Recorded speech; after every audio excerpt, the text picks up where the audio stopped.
After years of intense pressure, the government's now acting on a high-profile demand. Our government has made the decision to list the Islamic Revolutionary Guard Corps as a terrorist entity under the Criminal Code.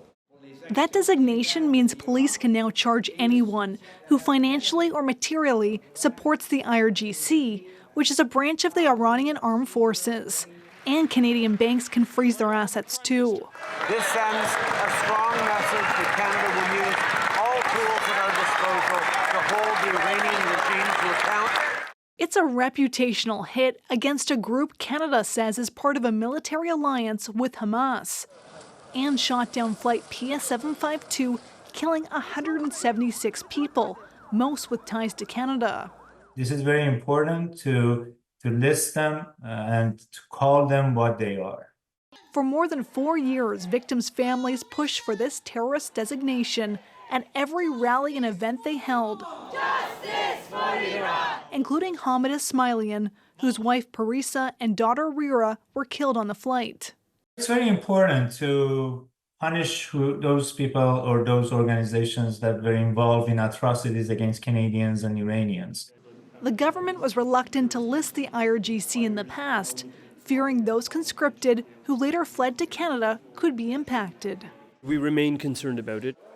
The Conservatives have been pushing for this since 2018. Because of the government's inaction over the last 6 years, the Iranian regime's capabilities here in North America have only increased.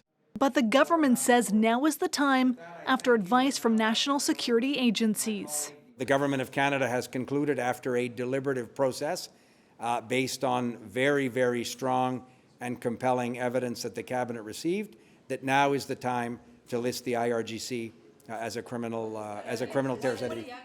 The Foreign Affairs Minister issued her own warning. For those who are in Iran right now, it's time to come back home. And for those who are planning to go to Iran, don't go. Ashley, lots of questions here.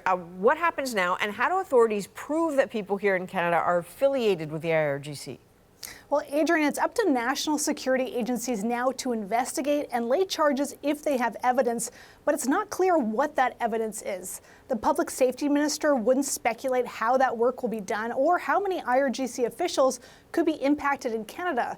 An expert I spoke with cautioned that what the government announced today is far too sweeping. He said that without new resources, this is going to be at a major burden to national security agencies, which are already completely overstretched. All right, so many things to chase yet. Ashley Burke reporting in Ottawa tonight.